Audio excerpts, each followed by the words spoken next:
Hey, and welcome to Wee Man Plays Sonic 3 Knuckles Part 4, where we're moving on to Carnival Night Zone. That was my bad. I didn't mean to do that.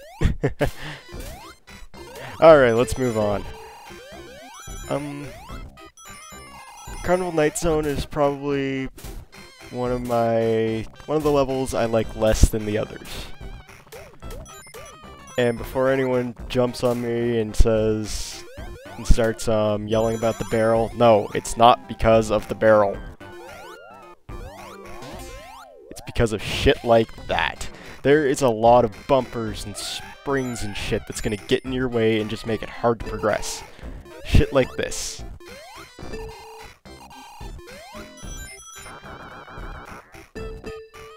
And it just doesn't get better as the level goes on. I mean, it completely breaks the flow. Oh look, another one of these things. Then we got these balloon platforms, which aren't so bad on their own, but when you have Tails with you, he's very likely to screw you up.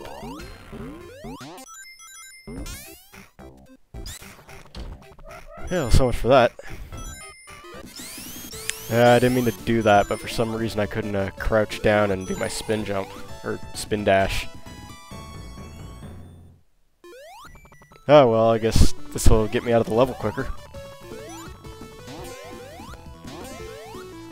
Now, I could have gone in that checkpoint, and when you go into a checkpoint, it resets you. You're not Supersonic anymore. You do keep all your rings and everything, but... well, unless you lose them in a slot machine, but... my point was that you would not be Supersonic any longer. Yeah, I think there's another secret ring up there if you get up high enough. I'm not usually looking for the secret rings at this point in the game, though. All I know is that there are a lot in the Sonic 3 portion, and not so many in the Sonic and Knuckles portion. Especially if you're playing as Knuckles. He gets really gypped on the giant rings. Anyway, mid-boss time. This one's a little different, since you can't actually hit him. So when he gets started here, he's going to let off that drill. You hit him, he opens up a vulnerable spot, and then you hope the drill comes back and hit him. Just have to do it 4 times. The only real threat here is getting hit, and of course if the drill takes out all the platforms below you. Because it does count as a bottomless pit underneath.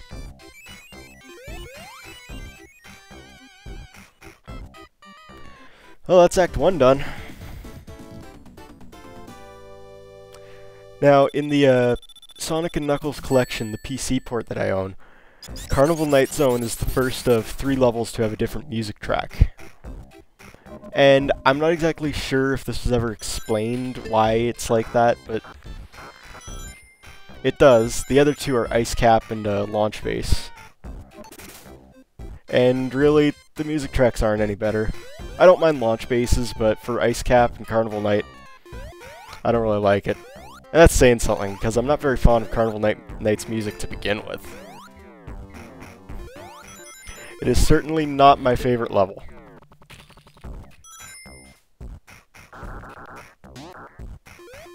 Thankfully, it's sandwiched in between 2 different levels, or 2 good levels. See, that's the problem. Tails will land on one of those balloon platforms, and then he'll just stand there.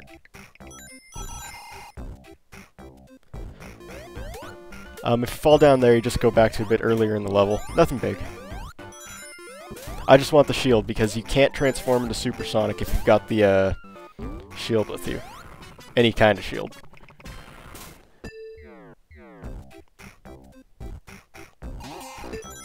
Oh, fucking bumpers. God, they're everywhere and they just get in the way. I'm glad this is pretty much the only level we'll see them in. Actually, no, this is the only level we'll see them in.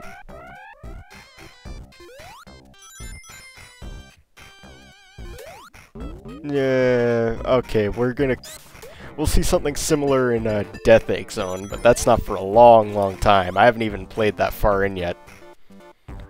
Because for this game, I'm doing something different. Here's Knuckles again, blocked by an invisible wall. He shuts the lights off, doesn't really do anything except for change the appearance. But as I was saying, I'm doing something different for this game. I'm not recording it all at once, because that would be a pretty big file.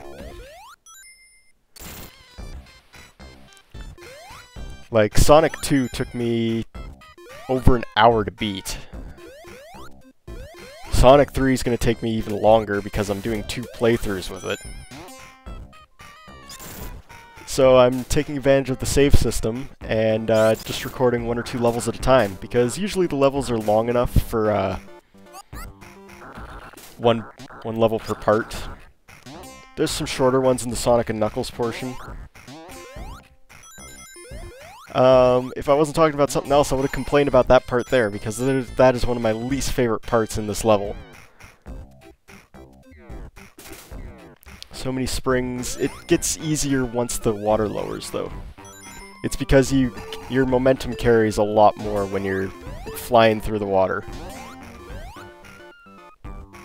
Another thing I didn't point out, you might have noticed there was a timer going, but there was no drowning music playing.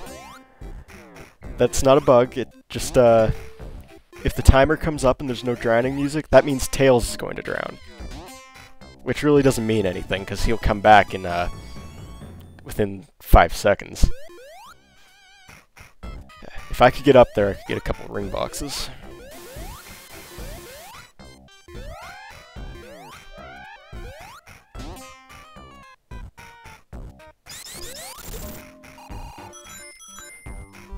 Thankfully, there are some places where you can get some good speed here. Most of the time, they end up getting cut short, though, because of a badly placed bumper or a badly placed spring. Those guys have wonky hitboxes. Sometimes you'll bounce off them, and sometimes you'll get hit. They're a pain in the ass to kill, so most of the time I just ignore them.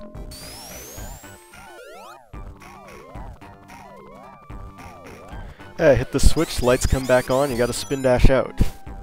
That also means, though, that I am coming close to the barrel.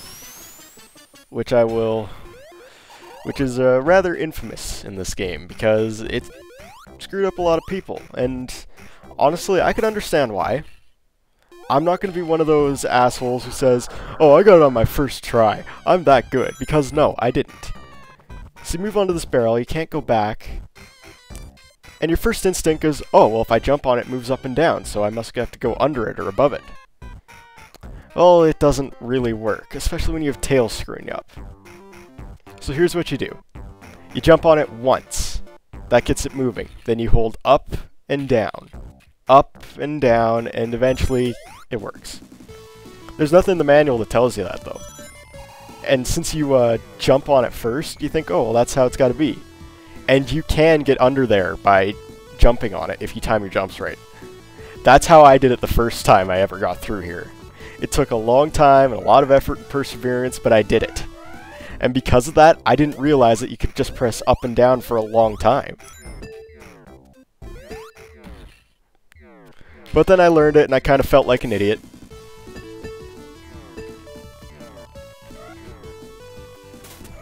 Go up here, you get a special ring.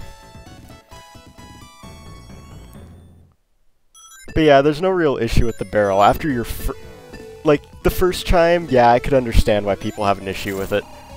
Yeah, I wanted that checkpoint. But anytime after that, it's... as long as you know how the real way to do it, I'd say I was more of a special case because, well, I'm an idiot, but you get used to it. Anyway, here's the boss. And I am Supersonic for this boss because otherwise it would take a very long time. Supersonic can jump high enough to hit him. Regular Sonic cannot. So I'll hit him 7 times and then show you the real way to beat him on the 8th. Because he only does the same thing. He drops that marble, which apparently gets magnetized when he does the electric thing. Then he lowers down and you can jump on him. You can only hit him once though because his invincibility frames last forever and you'll pass through if you try to bounce on him. That's why it takes so long, but Supersonic makes it easy. Act 2 is finished. We're going to move on to a very fun level next. A lot of people's favorites, and it's one of mine, not my absolute favorite, but in the next part we will be moving on to Ice Cap Zone. So let's launch over there and I'll see you next time.